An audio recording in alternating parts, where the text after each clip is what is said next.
দুনিয়ার জীবনটা কেমন একটু যদি লক্ষ্য করে দেখেন, এই দুনিয়াতে আমরা দুনিয়াকে লাভ করার জন্য, দুনিয়াকে পাওয়ার জন্য কত কষ্ট আর মুজাহাদা করি, কি পরিমাণ শরীরের ঘাম ঝরাই, মাথার ঘামকে ঝরিয়ে পায়ের ভিতরে ফেলে রোদের ভিতরে শুকে আবার বৃষ্টিতে ভিজে সারাদিন ভর দুনিয়ার পিছনে মেহনত করি, কষ্ট করি শুধু দুনিয়া উপার্জনের জন্য। অথচ আমরা কিন্তু দুনিয়া উপার্জনের জন্য আসি নাই, দুনিয়াকে লাভ করা, দুনিয়াকে আখিরাতের চাইতে প্রাধান্য দেওয়া, এইটা কিন্তু আমাদের মাকসাদ নয়। কারণ হলো দুনিয়াতে আমরা আসছি অল্প কিছুদিনের জন্য, মুসাফির হালাতের নেই আমাদের অবস্থান দুনিয়াতে হবে।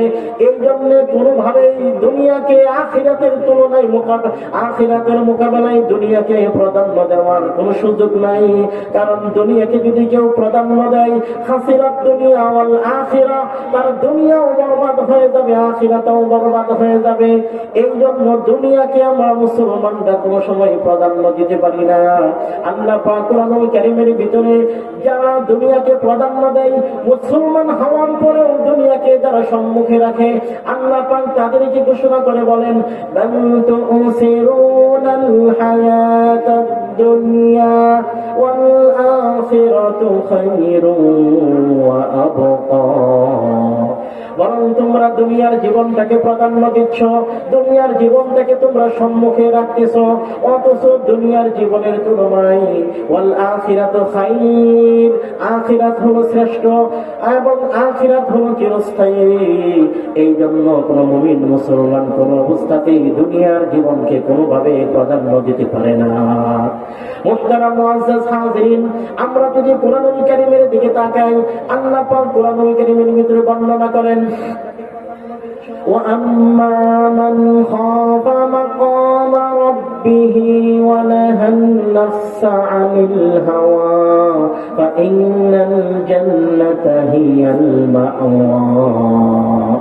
আল্লাহ পাক ঘোষণা দিচ্ছেন, ও আম্মা মান খাফা মাকাম রাব্বিহি, যারা তার রবের সম্মুখে দণ্ডায়মান হওয়াকে ভয় করেন।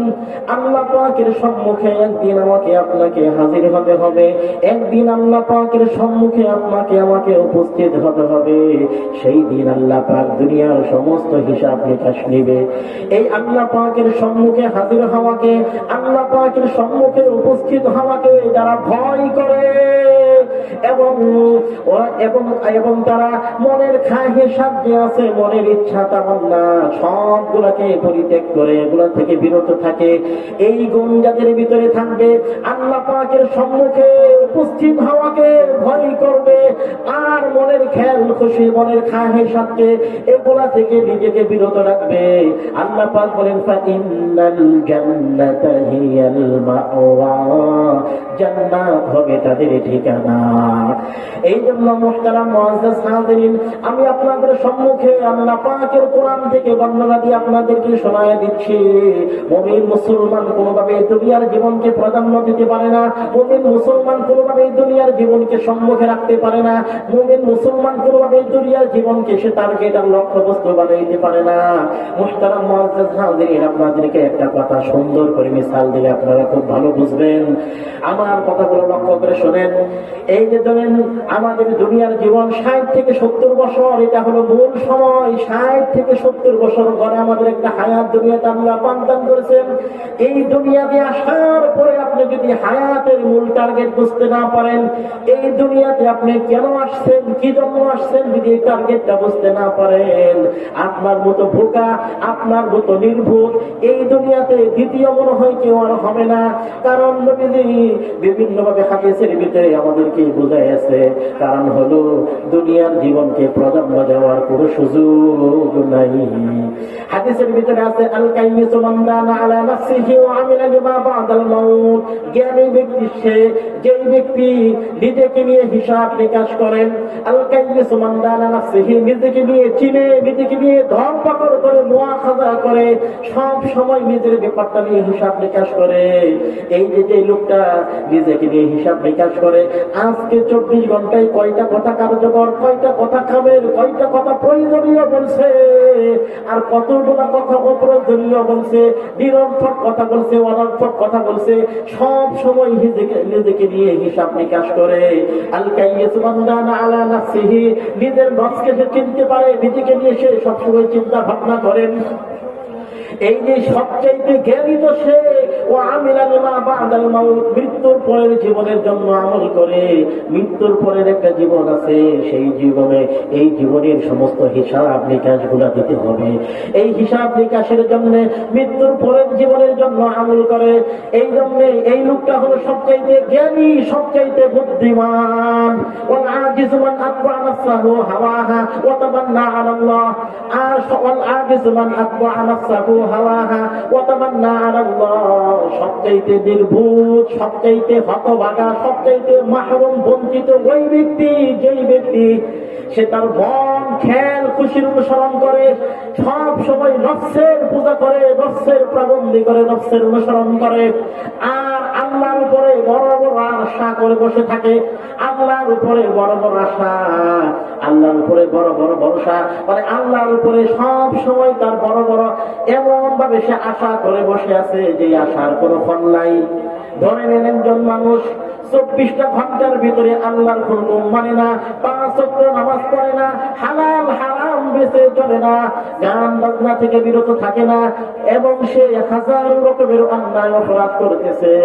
তার জীবনটা ঘুষ দিয়ে ভরা, তার জীবনটা সুদ দিয়ে ভরা, তার জীবনে হাজারো মিথ্যা, হাজারো অন্যায়, হাজারো জুলুম দিয়ে ভরপুর করে রাখছে। এই লোকটার মাথা থেকে পা পর্যন্ত গুনাহ দিয়ে জর্জরিত। সে কোনো সময় কোরআনকে প্রাধান্য দেয় নাই, কোরআনের বিধানকে প্রাধান্য দেয় নাই, নবীর হাদিসকে প্রাধান্য দেয় নাই, নবীর হাদিসকে মানে নাই, নবীর সুন্নতকে মানে নাই, দুনিয়ার জীবনে কোনো সময় মানুষের সাথেও ভালো ব্যবহার করে নাই। সব সময় অহংকার, দাম্ভিকতা তার ভিতরে রয়ে গেছে। সব সময় সে নিজেকে একটু আলাদা মনে করে, অহংকার দাম্ভিকতার ভাব নিয়ে চলছে। আর মনে করতো আমি তো দুনিয়াতে অনেক কিছু, আল্লাহ তো মারা গেলে আমাকে জান্নাতে দিবে, আমার ইন্তেকাল হয়ে গেলে আল্লাহ তো আমাকে জান্নাতে দিবে, আমি তো আল্লাহর কাছে গিয়ে অনেক বড় কিছু আশা করি, আল্লাহ আমাকে অবশ্যই জান্নাতের মাকাম দান করবে। হাদিসের ভিতরে এইটাই বুঝাইছে, ওয়াল আজিজু মান আতওয়াল আজিজু ওয়া তামান্না আলা আল্লাহ ওয়াল আজিজু মান আতবা নাফসাহু হাওয়াহা, পেশার খেয়াল খুশির অনুসরণ করে, দুনিয়ার জীবনে মন যা চায় তাই করে, মন যেই দিকে ধাবিত হয় সে ওই দিকেই যায়, আর যত খারাপ অন্যায় আমল সব আছে করে, আর আশা করতেছে আল্লাহর উপরে। আল্লাহর উপরে সে বড় বড় আশা করে বসে আছে। এই লোকটার মতো বোকা, এই লোকটার মতো নির্ভুল, এই লোকটার মতো আসলে বঞ্চিত হতভাগা দুনিয়াতে আর কেউ হতে পারে না। কারণ সে নেক আমল করলো না, নফসের পূজা করলো, খায়েশের অনুসরণ করলো, আবার আল্লাহর উপরও বড় বড় আশা করে বসে আছে। এই লোকটার যেমন অবস্থা ভালো হবে না। এই জন্য মুহতারাম মুআজ্জাজ হাজিরিন, দুনিয়ার জীবন একেবারে সামান্য, দুনিয়ার জীবন একেবারে অল্প। একটা উদাহরণ দিলে ভালো করে বুঝবেন। একজন মানুষকে মনে করেন বিদেশে পাঠানো হলো। কেন বিদেশে পাঠানো হলো? বিদেশে গিয়ে টাকা পয়সা উপার্জন করে দেশে পাঠাবে, দেশের পরিবার পরিজন সুখে শান্তিতে থাকবে। এবার এই লোকটা বিদেশে যাওয়ার পরে যত টাকা পয়সা ইনকাম করে, কামাই করে, সব টাকা পয়সা নিজে খায় ওরা, এবং টাকা পয়সা খরচ করে। আর সে মাঝে মধ্যে বলে যে বিদেশে যাবে, কেন আসছি নিজেই তো জানি না, আমি বিদেশে কি জন্য আসছি সে নিজেই জানে না, নিজে কেন গেছে বিদেশে খেয়াল তার এমন অবস্থা যে সে নিজে তার মাকসাদ বুঝে না।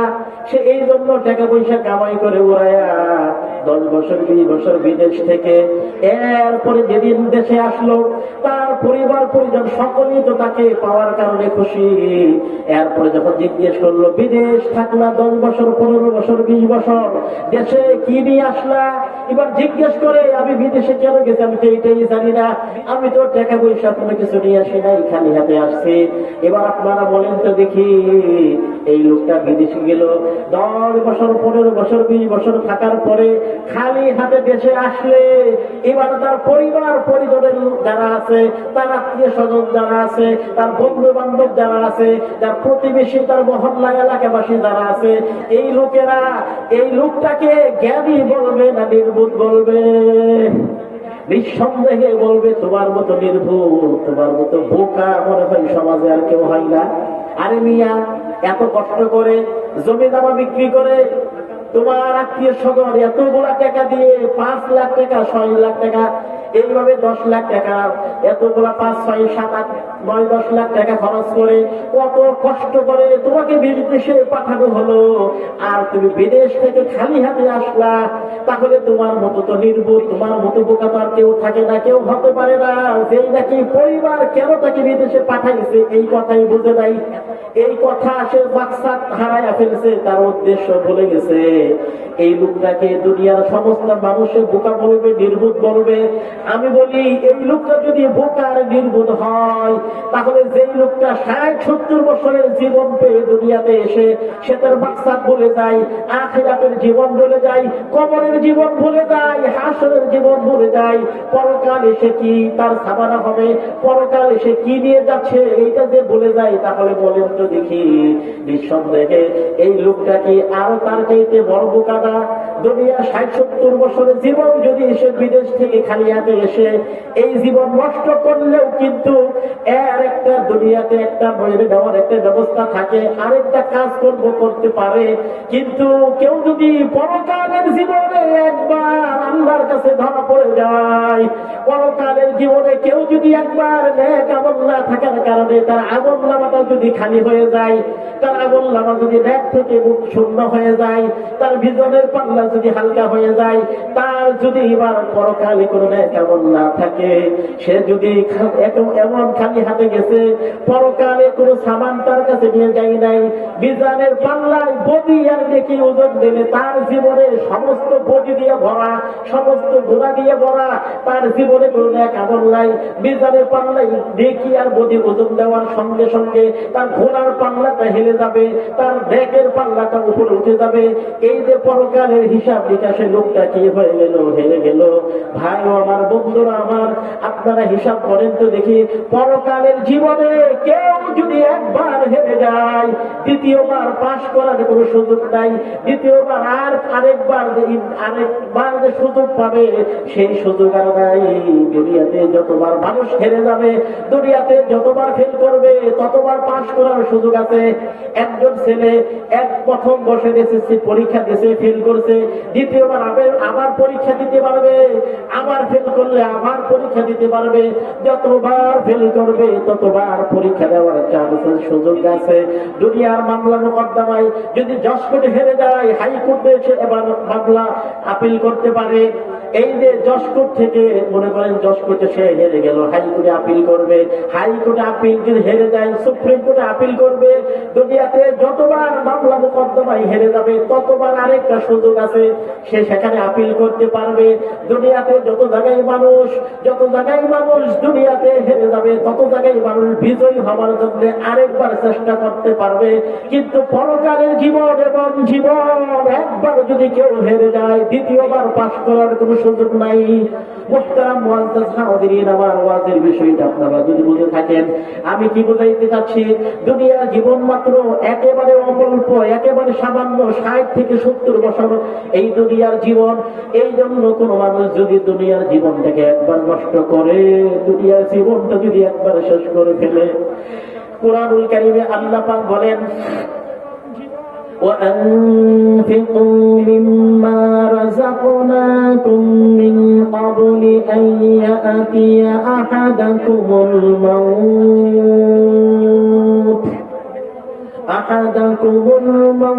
فيقول رب لولا أخرتني إلى أجل قريب فأصدق وأكن من الصالحين। আমার মুসলমান ভাইরা ভালো করে লক্ষ্য করে শুনুন, আল্লাহ পাক কি বলতেছেন। আল্লাহ পাক এই আয়াতের আগে কিন্তু আছে, ইয়া আইয়ুহাল্লাযীনা আমানু লা তুলহিকুম আমওয়ালুকুম ওয়ালা আওলাদুকুম আন যিকরিল্লাহ। এখানে একটা আল্লাহ পাক ইমানদার যারা এদেরকে একটা ডাক দিয়েছেন, এদেরকে আল্লাহ পাক সম্বোধন করে একটা ঘোষণা দিয়েছেন। ইমানদারদেরকে আল্লাহ পাক এত ভালোবাসে, কুরআনুল কারীমে যত জায়গায় আছে ইয়া আইয়ুহাল্লাযীনা আমানু, আমার আল্লাহ কত জায়গায় ইমানদারদেরকে মায়াবী সুরে একটা ডাক দিয়া পরবর্তীতে একটা বিষয় শোনাবে। একটা বিষয় শোনাবার আগে আল্লাহ পাক সুন্দর করে, ও ইমানদাররা, ও দুনিয়াতে আমার ইমানদার বান্দা বান্দিরা, তোমাদেরকে আমি একটা বিধান শোনায় দেব, তোমাদেরকে একটা ঘোষণা শোনাবো। তার আগে আল্লাহ পাক সুন্দর করে দয়ার মায়া ভালোবাসা দিয়ে আল্লাহ পাক একটা কোরআনুল কারীমে বহু জায়গায় ডাক দিয়ে বলছেন, ইয়া আইয়ুহাল্লাযীনা আমানু। আল্লাহ পাকের চাইতে সুন্দর করে দুনিয়াতে আর কোন মানুষ ডাক দিতে পারবে না। আল্লাহ পাক ইমানদার বান্দা বান্দিকে ভালোবাসে, এই জন্য কোরআনুল কারীমের ভিতরে ইমানদারদেরকে আল্লাহ পাক বহুবার সম্বোধন করে আল্লাহ পাক তাদেরকে বাণী শোনায় দিয়েছেন, আল্লাহ পাকের ঘোষণা শোনায় দিয়েছেন। এই জায়গার ভিতরে আল্লাহ পাক কি শোনাইতেছে, ইয়া আইয়ুহাল্লাযীনা আমানু, হে ইমানদাররা, লা তুলহিকুম আমওয়ালুকুম ওয়ালা আওলাদুকুম আন যিকরিল্লাহ। হে ইমানদাররা, তোমাদের ধন সম্পদ, তোমাদের সন্তান সন্ততি তোমাদেরকে যেন আল্লাহর জিকির থেকে গাফিল না করে। কত সুন্দর করে আল্লাহ পাক ডাক দিয়ে বললেন, লা তুলহিকুম আমওয়ালুকুম ওয়ালা আওলাদুকুম আন যিকরিল্লাহ। তোমাদের ধন সম্পদ, তোমাদের সন্তান সন্ততি যেন আল্লাহর জিকির থেকে তোমাদেরকে গাফিল না করে। আপনারা এবার একটু লক্ষ্য করে দেখুন তো দেখি, বহু মানুষ আছে এরা ঘুষ খায়, সুদ খায়, চুরি পর্যন্ত করে। এদেরকে যদি জিজ্ঞেস করেন কেন আপনি মুসলমান চুরি করেন, এরা বলবে হুজুর আমার পরিবার চলে না। আপনার পরিবারে কে আছে? আমার সন্তান সন্ততি আছে। আপনার সন্তান সন্ততির জন্য আপনি ঘুষ খাইলেন, আপনি চুরি করলেন, আপনি সুদি কারবারে জড়িত হয়ে গেলেন, কিন্তু আপনার সন্তান সন্ততিদেরকে প্রাধান্য দিলেন, আল্লাহর হুকুমকে প্রাধান্য দিলেন না। আমার আল্লাহ পাক তো ডাক দিয়ে বলল, হে ঈমানদাররা, লা তুলহিকুম আমওয়ালুকুম ওয়ালা আওলাদুকুম আন যিকরিল্লাহ ওয়া মান ইয়াফআল যালিকা ফাউলাইকা হুমুল খাসিরুন। দুনিয়াতে সন্তান সন্ততি যদি দুই এক বেলা না খেয়ে থাকে, বড় কোনো ক্ষতি হবে না, বড় কোনো সমস্যা হবে না। কিন্তু ভাইরা আমার, আপনি যে আল্লাহর হুকুমটা বাদ দিয়ে দিলেন, এই যে ক্ষতি হবে, এই ক্ষতির কোনো খেসারত নাই। চিন্তা করে দেখুন তো দেখি, আপনি কেন ঘুষ খাইলেন, আপনি কেন সুদ খাইলেন, আপনি কেন নামাজ পড়লেন না, আপনি কেন নামাজ ছাড়া ব্যবসার ভিতরে লেগে থাকলেন?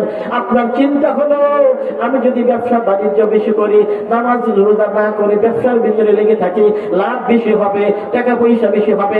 আমার প্রশ্ন হলো, লাভ আর টাকা পয়সা হইলে এগুলা কে খাবে? ও সন্তান সন্ততি খাবে। আপনার সন্তান সন্ততিকে খাওয়াবার জন্য আল্লাহর হুকুম আপনি ছেড়ে দিলেন। আপনি চিন্তা করে দেখুন তো দেখি, এই যে সন্তান সন্ততির জন্য আল্লাহর হুকুমটা ছেড়ে দিলেন, এই সন্তান সন্ততি তো কিয়ামতের দিন আপনার কোনো কাজে আসবে না, আপনার কোনো উপকার করবে না। এই জন্য মুহতারাম মুআজ্জাজ হাজিরিন, সন্তান সন্ততির চাইতেও, মাল আর সম্পদের চাইতেও আল্লাহকে প্রাধান্য দেওয়া দরকার।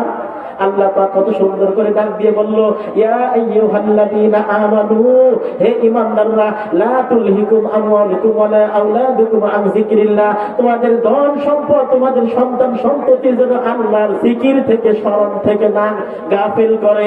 এই জন্য ঈমানদার এই আয়াতটা যদি শুনে থাকে, তার অন্তরের ভিতরে এই আয়াতের কথাটা ঢুকায়া ফেললে, সে যদি নিয়ত করে জীবনে যতদিন বাঁচবো আল্লাহর হুকুম অমান্য করে, সন্তান সন্ততির জন্য হারাম পথে পা বাড়াবো না, দুনিয়াতে যতদিন বাঁচবো আল্লাহর হুকুম অমান্য করে ঘুষ সুদ খাবো না, দুনিয়াতে যতদিন বাঁচবো আল্লাহর হুকুম অমান্য করে কোনোদিন সুদি কারবারের সাথে জড়িত হবো না। এই লোকটা যদি দুনিয়াতে কষ্ট করতে পারে, সে যদি বলতে পারে, আল্লাহ এত সুন্দর করে ভালোবেসে আমাকে ডাক দিয়ে বলল, ও ঈমানদাররা, তোমরা আল্লাহর জিকির থেকে গাফিল হইও না, আল্লাহর স্মরণ থেকে গাফিল হইও না। এবার কোন ঈমানদার যদি তার বাড়ি বাড়িতে গিয়ে বলে, ও আমার পরিবার পরিজন শোনো, তোমরা আল্লাহর হুকুম মেনে দুনিয়াতে চলো, আমিও আল্লাহর হুকুম মেনে তোমাদেরকে যা উপার্জন করে, তোমাদের জন্য যা আমি সংসারে টাকা পয়সা রোজগার করে তোমাদের খাওয়ার ব্যবস্থা করতে পারবো, ভালো আর মন্দ যাই হোক না কেন, তোমরা এর উপরে আলহামদুলিল্লাহ বলে সবুর করলে তোমাদের জীবন সার্থক, আমার জীবন সার্থক। এই জন্য কোনো বাবা মা, কোনো পিতা মাতা, কোনো ভাই, কোনো মুসলমান সে যদি নিয়ত করে আমার সন্তান সন্ততির জন্য আমি কামাই কম হলে কম করব, আল্লাহর হুকুম ছাড়বো না, আমি সুদ খাবো না, কামাই কম হলে কম করব, আমি ঘুষ খাবো না, কামাই রোজগার কম হলে কম করব, আমার অর্থের ভিতরে কমতি হতে পারে, আল্লাহর হুকুমের ভিতরে কমতি করতে পারবো না। কারণ হলো আমি আমার আল্লাহকে সব চাইতে বেশি ভালোবাসি। দুনিয়াতে যে সকল মুসলমান ভাইয়েরা আল্লাহর হুকুমকে প্রাধান্য দেয় না, তারা তাদের সন্তান সন্ততিকে প্রাধান্য দেয়, সন্তান সন্ততির জন্য হারাম কাজ করে, সন্তান সন্ততির জন্য চুরি পর্যন্ত করে, ঘুষ পর্যন্ত খায়। এই কাজগুলা করে আপনি যে দুনিয়ার জীবনে চললেন, দুনিয়ার জীবনে আমি আপনি যদি আল্লাহর হুকুমকে প্রাধান্য না দেই, আমি যদি দুনিয়াকে প্রাধান্য দেয়, আমার জীবনটা কেমন হবে? আল্লাহ পাক পবিত্র কোরআনে বলেন, ওয়ামাইয়াফআল যালিকা ফাউলাইকা হুমুল খাসিরুন, ওয়ামাইয়াফআল যালিকা ফাউলাইকা হুমুল খাসিরুন। যারা দুনিয়াতে ধন সম্পদের পিছনে আর সন্তান সন্ততির পিছনে পড়ে আল্লাহর জিকির থেকে বলে যাবে, আল্লাহর জিকির থেকে গাফেল হয়ে যাবে, আল্লাহ বলেন ওয়ামাইয়াফআল যালিকা ফাউলাইকা হুমুল খাসিরুন, এই সকল লোকেরা অবশ্যই ক্ষতিগ্রস্তদের অন্তর্ভুক্ত হয়ে যাবে। ওয়া আনফিকু মিম্মা রাযাকনাকুম মিন ক্বাবলি আন ইয়াতিয়া আহাদাকুমুল মাউত। আল্লাহ পাক তোমাদেরকে যে রিজিক দান করছে, এই রিজিক থেকে তোমরা আল্লাহর রাস্তায় খরচ করো। কোন সময় পর্যন্ত? কবিন ক্বাবলি আইয়াতিয়া আহাদাকুমুল মাউত, মৃত্যু আসার আগ পর্যন্ত খরচ করো, মৃত্যু আসার আগেই খরচ করো।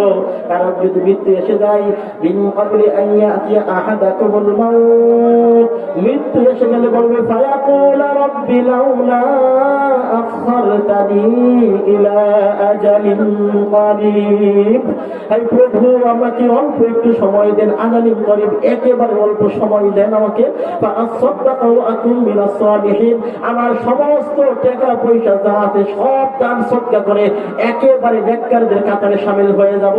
এই যে মৃত্যু এসে গেলে আজরাইলের সম্মুখে আপনি যতই কাকুতি মিনতি করেন না কেন, যতই আপনার মনের কষ্ট বেদনা সমস্ত নিয়ে আল্লাহর কাছে এই কথা আর যে করেন না কেন, কোনো কাম হবে না। আল্লাহ কোরআনে শোনায়া দিলেন, ওয়ালাই ইউআখিরুল্লাহু নাফসান ইযা জাআ আজালুহা ওয়াল্লাহু খাবীরুম বিমা তা'মালুন, মৃত্যু এসে গেলে এক মিনিট বিলম্ব করা হবে না। এই জন্য মুহতারাম হাজিরিন, যে কথাগুলা শুনলাম, আলোচনা হলো, আল্লাহ পাক সকলকে উপর আমল করার তৌফিক দান করুন। আমিন। ওয়া আখিরু দাওয়ানা আলহামদুলিল্লাহি রাব্বিল আলামিন। আসসালামু আলাইকুম ওয়া রাহমাতুল্লাহি ওয়া বারাকাতুহু।